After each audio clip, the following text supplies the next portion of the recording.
शिक्षा के प्रति जागृत करके एक समान अनिवार्य फ्री शिक्षा दिलाना, घरेलू बिजली का बिल माफ कराना। धरती और आकाश बदल सकता है लेकिन संविधान नहीं बदल सकता। ताकत है चंद्रशेखर जी की जिनकी चर्चा हो रही है। गांव में तो गुरहू कतवारू निरहू हुआ, लेकिन उनका नाम काहे नहीं आवत हो, काहे चंद्रशेखर जी का ही नाम आ रहा है। एक ताकत के रूप में वो नौजवान उभर रहा है, इस नाते उसकी चर्चा के अंदर 16 करोड़ रुपया हमने गरीबों के इलाज के लिए दिया। बाबा साहब डॉक्टर अम्बेडकर जी ने संविधान में वही व्यवस्था पूरे देश के लिए दिया है।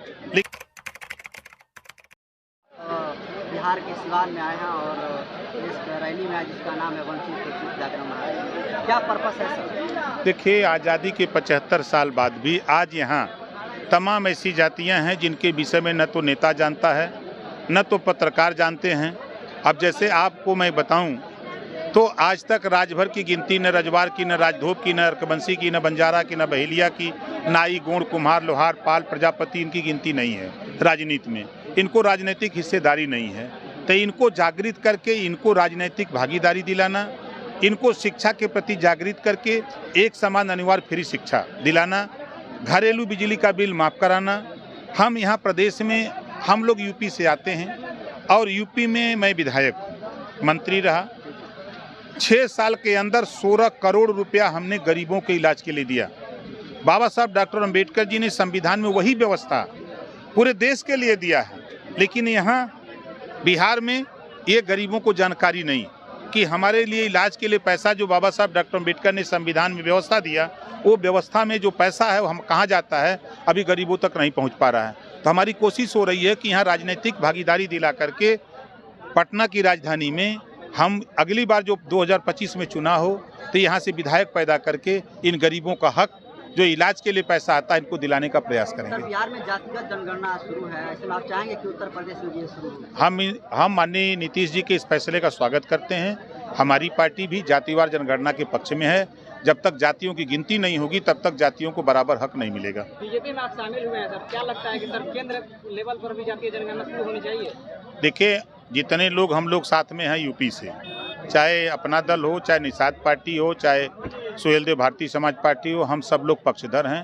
धीरे धीरे हम लोग बात को माननीय प्रधानमंत्री जी को, गृह मंत्री जी को हम लोग इस बात से अवगत करा चुके हैं कि ये हम लोगों की डिमांड है, ये होना चाहिए। अगर गिनती नहीं होती है तो जातियों को हिस्सा नहीं मिल पा रहा है।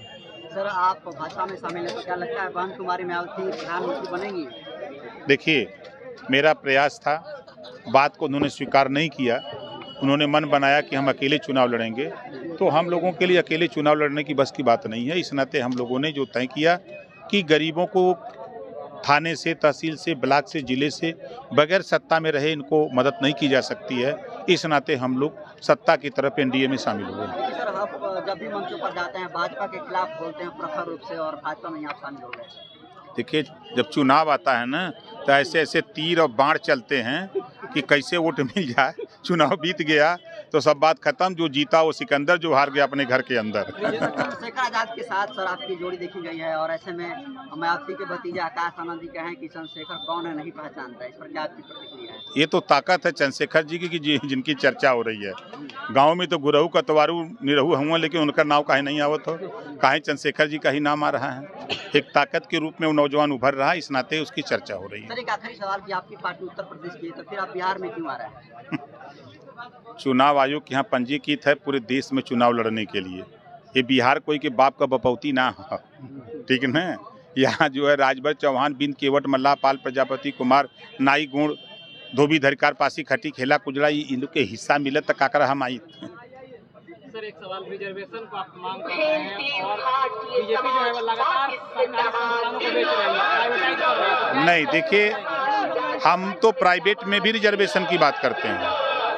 हम जो प्राइवेट सेक्टर हो गए उसमें भी रिजर्वेशन की बात करते हैं। और देखिए, बाबा साहब डॉक्टर अम्बेडकर जी ने जो व्यवस्था दी है उसको कोई ख़त्म नहीं कर सकता है।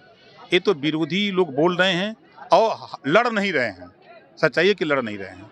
प्राइवेट सेक्टर में बीजेपी इसके खिलाफ है। अरे वो खिलाफ है, हम नहीं खिलाफ हैं। हम अपनी बात तो बुलंद कर रहे हैं। आखिरी सवाल बस, एक आर्थिक मामले के जो है सलाहकार हैं मोदी जी के, उनका नाम है विवेक ओबरॉय। उनका कहना है कि नया संविधान बनना चाहिए, संविधान को बदल देना चाहिए। धरती और आकाश बदल सकता है, लेकिन संविधान नहीं बदल सकता क्या है। ओपी रावत विरोध करेंगे ओपी राजवर्दी?